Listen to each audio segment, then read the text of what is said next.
Mom, who abandoned us for her modeling career, came back after 16 years. Worst part is my father and brother want to forgive her. My story is a bit long and I apologize for the upcoming wall of text. She and my father were high school sweethearts who got pregnant at very early age of 17 and had me a month of their prom, and we lived in a rural place that's not big enough to be called a town but still larger than your average village. Anyway, they settled themselves to farmer's life after graduating and had my brother 7 years later, and she left us when my brother was only month and a half old baby. To this day I can still remember waking up to get ready for school and finding my father on the ground kneeling over and crying, holding one of my notebooks. I was just a child at the time, and seeing my father curled up like that made me cry too, and that's when my father got a hold of his emotions and righted himself up to pick me up. She, in her hurry to leave, literally took a notebook from my school bag and wrote her half-assed excuses to why she was leaving us. How she never wanted kids, how she shouldn't have gotten pregnant, and how things should have turned out differently, and how this small town was smothering her around her neck. She needed to get away, and how the second child, my brother, was the final noose that wouldn't let her breath.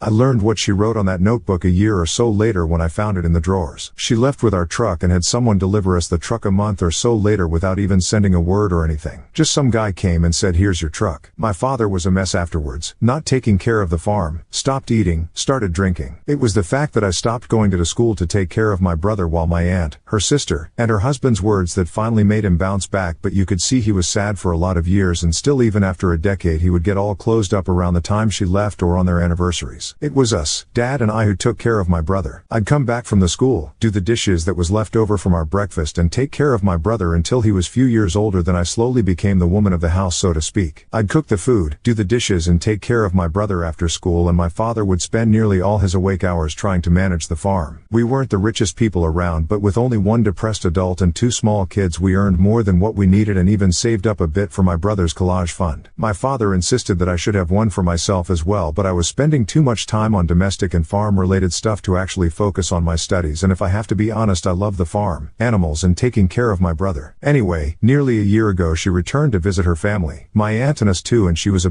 planning settling back here permanently. We knew that she had a good few years of modeling, which led to her joining the staff of some sort of a magazine from our aunt, as she still called her from time to time. She tried calling us a few times as well, but I refused to talk with her, and I think she was too ashamed to ask to talk with my brother. Anyway, when she came back, she apparently had enough for setting back here with a new house and some land. After a few days of her coming here, she tried to contact us again when she and my dad ran into each other at the town center. My dad says he told her about my opinion on her, but she insisted. Apparently she owned that to me, and I shove it, for the lack of better term, with few extras on the side as well. She tried the emotional, regretful parent on me with her crying and all, but I don't buy it, or rather I just wish she never came back to disturb us and lived in her airy, breathable big city life and left us the hell alone. My brother was not there at the time, as he's in his first year in college. He was admitted via early enrollment. Thanks to him being a lovable genius that he's. I knew my dad was still in love with her. I tried to set up a few dates for him before, but it never went anywhere. And that summer, well, this summer they started dating again, to my dismay and my brother's joy. My dad invited her over to dinner when my brother came back from his summer break, and we had a family dinner. I wanted to warn my brother about her, but seeing his enthusiasm about it, I couldn't break his heart, so I just stayed civil and didn't speak unless spoken to. My father had kept that notebook for more than a decade, but I decided to burn it when I was 19. My father and had a pretty big fight about how I had no right to burn it, but I said to him that it was better than my brother accidentally finding it and reading how her mother thought her a noose around her neck that wouldn't let her breath, and he caved in after that. And now whenever I see her in our house talking with my brother, who looks up to her like Gaina finally granted his wish, I remember what she wrote, and the rage and hatred that goes through my very soul is becoming that goddamn noose that won't let me breath. My brother had a talk with me this morning about me being cold toward her, and it turned heated when my brother said, "Why wouldn't I be happy? I finally have a mother. We finally have a mother." And I shouted back at him, "I was your mother, not that WHRE, and I don't have a mother." And I made my brother stormed out of the house crying, and seeing him cry made me cry, while my father tried to meditate between us and failed. The fact that I can't tell him that I hate her because she detested us, her own goddamn children, because it will hurt him more. The fact that she abandoned and scored the loviest, most innocent looking baby with sky blue eyes when she was supposed to be a mother to him. I was goddamn 7 years old child when I cooted him and changed his diapers for the first time, with my aunt showing me how it's done, and I didn't resent him. I loved him like a brother, and I loved him like she was supposed to. And the little comments people make about her and me now that she's back are just salt to the wound about our likeness. Even my brother once commented on how we look so alike. smile like each other, and how she probably looked like me when she had him, and it took all my willpower to not to snap at him. I know that being this bitter, cold person will drive my brother away, and I know I should stop if I wish to preserve this blissful moment, even though the cause is her, but I can't help it. The worst part is, since she came back, she's not the heartless piece of shit that left us. She never raised her voice when I cursed at her when my brother was not around, or told her to leave us alone, or when the time I asked if she was avoiding me because I shouldn't be born at all and she's trying to fix a mistake by avoiding me. I once even told her that does she think about the noose when my brother hugs her, and she just looked like she was punched and got teary-eyed, but only apologized and didn't try to defend herself. I can't even enjoy hurting her. She doesn't fight back. She's not the monster I made her out to be. At least she isn't now. And the worst part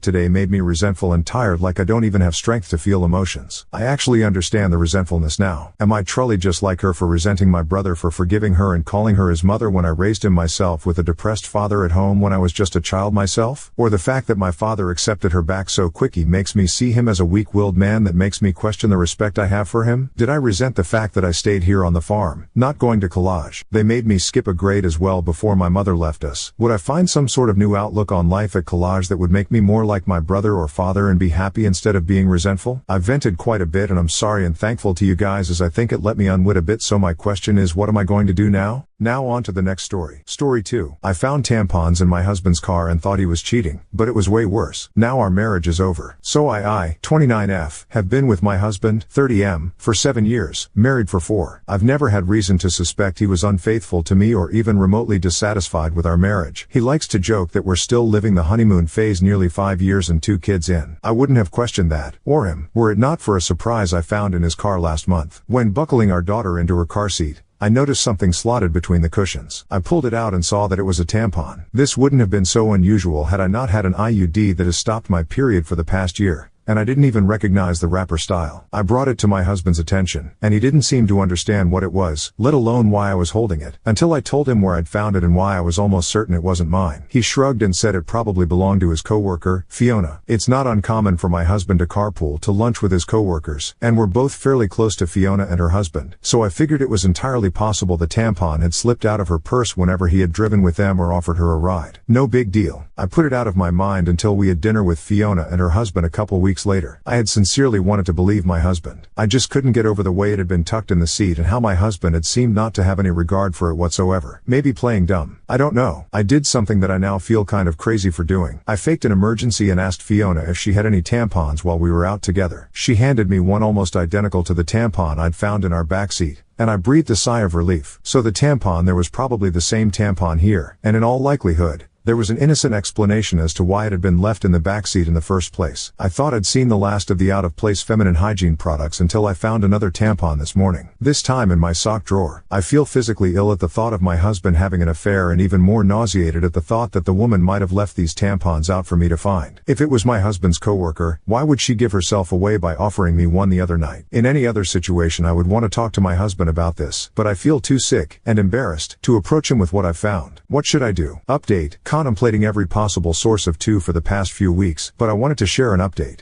It wasn't until my younger 2-year-old daughter came down with something last week that I felt any differently. I wanted to be the one home taking care of her, but my husband insisted that I stay at work while he stayed home with her. I was okay with that. My sister and her husband figured it was a good sign that he would take the time off at a moment's notice, and at that point, we were all already beginning to put the tampon fiasco behind us. By the 3rd or 4th day, I was just happy to see a near-healthy child and a husband who was helping see her through it. Toward the end of that week, though, I came home to something strange. The toddler that I'd left that morning in an old PJ set was now dressed in a onesie I'd never seen before, with a tiny clip in her hair. I can't say I have the sharpest memory, but I have a pretty good sense of what my kids wear on a day-to-day basis, and particularly what kinds of clothes they wear. I'd sworn off the full-length sleep suits with snaps across the front long before we'd ever had our second. The long snaps are just a pain in the ass and a no-go for efficient diaper changes. Emo. It's just not something I would dress her in, and my husband knows as much. He doesn't plan for, or buy, the girls' clothes, and he certainly doesn't accessorize them, so I was bewildered, and kind of floored at the thought of someone around our sick child without my knowledge. Final update. After nearly losing my mind over a hair clip and a onesie, I realized I wasn't getting anywhere with the accusations and half-baked guesswork. I'd gotten so absorbed in the paranoia and misery of my situation that I wasn't sleeping, eating, or caring for my kids the way I should have been, and I wasn't getting any answers. So I decided to pull the trigger on the hidden cameras and have them shipped to my sister's house, with my bill agreeing to help with the install/setup over at mine. Before the cameras were ever delivered, though, I got my long-awaited confirmation last week. A Ring notification had alerted me to motion at the front door while I was at work, half expecting to see a delivery person, pet, or lawn care salesman for the 15th time. You can imagine my surprise when I saw a clip of a young woman leading my daughter into the house hand in hand, with my husband and other daughter close behind them. The girls were supposed to be in daycare and my husband at work. The woman, as far as I knew, was living 2 states away with a court order keeping her there. I immediately called my husband to ask him what the fuck this woman was doing in our house. He didn't answer, so I texted it to him. Even in his stupidity, he probably realized he had messed up by going through the front door, knew I had gotten the Ring notification, and wanted to delay the inevitable. By the 5th or 6th subsequent call, though, he did pick up. The woman on the camera was my husband's sister. As I would come to find out later, she was the likely source of both tampons, the onesie, and the bow. She is also a registered sex offender and a recovering addict, who spent the better part of her adolescence and young adulthood coercing the silence of another one of my husband's family members after she had molested them. I hadn't seen or heard from her in years, and from the way my husband talked about her, I didn't expect I ever would. But here she was, in our house, with our children. My husband swore this was all in my head. The tampons, the onesie, the bow, and all the rest. He was perfectly content to watch me agonize for weeks over a woman he insisted didn't exist, shrugging off each progressively more unsettling discovery like it was news to him and telling me I was being irrational. He insinuated that I was experiencing postpartum depression, 2 years after I'd given birth, 4 years after I'd told him that one of my biggest fears for motherhood was to suffer PPD like my mother had with me, to not be fully present for our babies and be left with a world of guilt and regret as they grew older. He told me I wasn't sleeping enough, that I missed the girls too much, that I needed to take a step back and reevaluate the state of my mental health. I gave him the benefit of the doubt because he was my husband, and because no other version of events made sense. Now, after a month of this mindfuck, I have nothing to show for my trust but this pathetic situation, and a lot of anger. Now on to the next story. Story 3. Cheating ex-wife used our daughters to force me reconcile with her. Doesn't really sound like a big problem, right? Yeah, well, while I wish I could just plain tell her to piss off and never bother me again, there is the matter of us having 2 daughters and sharing custody. So I can't excise her from my life on a permanent basis. Not without removing our daughters too. We married fairly early in our lives, back when we were 20, and we had been dating for 3 years before that. Our daughters were born in the very first year of the marriage, and there were some complications which meant my ex-wife would have difficulty conceiving again. Didn't matter to me at the time, because I was just glad she made it healthy and fine through the whole ordeal and that we already had 2 beautiful baby girls to love and raise up. The marriage lasted for 9 years. Ended when I divorced her for cheating. I have absolutely no tolerance for it, and I don't believe in forcing myself to suffer needlessly for shit that wasn't my fault to begin with. While this might sound incredulous to some folks, any love I had for my ex-wife was pretty much killed when I found out about her cheating and the details behind it. So yeah, this isn't a threat about me moving on from her. I've done that 7 years ago. Hell, I don't even hate her, I just don't give a damn about what goes on in her life unless it concerns our daughters. The problem is that it's only me that moved on from the whole thing. The ex-wife, her family, and even our daughters, have kept trying to get us back together even though I have made it plain for everyone that I have no interest of ever doing that. Me not dating at first for a few years after the divorce might have been giving them false hope, but I sure as fuck wasn't going to jump into another relationship so soon after. Not with our daughters to look after. They were my number one priority, besides my own issues which stemmed from the ex's cheating. Those issues, by the by, got resolved with the help of friends, family, and some counseling. So yeah, that's over and done with. I have no issue in communicating with our girls. None whatsoever. Anything else? They can understand it just fine. There's never been any fighting, no yelling, no nonsensical teenage rebellion, thus far, no tantrums thrown, and so on. Pretty great, right? Except this whole thing. They know about her cheating on me, and it was their mother in fact who told them about it, some 3 years ago or so. I imagine she's been feeding them some kind of bullshit since then, and I've asked her countless times to stop with it, that it wasn't helping anyone, that it only prevented them from moving on. But the ex-wife didn't stop. She apparently just got subtler about it. In all the years since we divorced, she hasn't dated or slept with anyone else. While I suppose she thinks that admirable, I don't. To be honest, I find it kind of insulting. When we were married, she fucked someone else, but now she's just fine going without sex for 7 years. Whatever, not that it matters. While I could ignore the occasional mentions of their mother, of how well she looks, of them showing me photos they took with her, obviously all dolled up for my sake, it's gotten worse lately. Why? Because I have a girlfriend. Clemence is not the first since the divorce, but she is the most serious relationship I had since my marriage ended. She also happens to be 8 years my junior. Before getting together as a couple, we knew each other for 4 years through a shared hobby. So basically it was a gradual transition from being friends to being involved with each other. I can honestly say I love this woman. It was a surprise to me when I realized that, because while I didn't really want to admit it to myself, I was afraid for a time that what my ex-wife did to me damaged me on some fundamental level and rendered me incapable of ever truly loving someone else, like I once did her. Initially, my daughters had very little to say about our relationship, much like they didn't comment anything on the previous 2 I had post-divorce. But then they started coming home, ahead of the schedule we set up in advance, and they'd find me and Clemence together. Nothing compromising, not sex or anything of the sort. Then came the grumbling. Then came the "why is she here?" question. Then came "it's not fair to mom what you're doing," as if I was actually doing this solely to spite or hurt their mother. So I sat them down and talked. And I talked and I talked. But they're just not getting it. They simply won't give up on this preposterous fantasy of theirs where I get back with their mother. Clemence, thank God, has been understanding and isn't upset by their behavior. She's basically saying to give them time, but I kind of doubt that will work. It hasn't so far, so I have no idea why more time would change anything. Anyway, since I'm really all out of ideas, I figured I might as well ask you folks here if any one of you might have an idea how to handle this. Is there even a way, an approach of any sort, that could work on my daughters realizing I will not, under any circumstances, get back with their mother? Update. It's been a while since I was first here and I was reminded recently that I owed an update to the kind and good people here who helped me with our troubles. A lot of things has happened. Among those things, my daughters actually stumbled across my post. I had no idea they even browsed Reddit,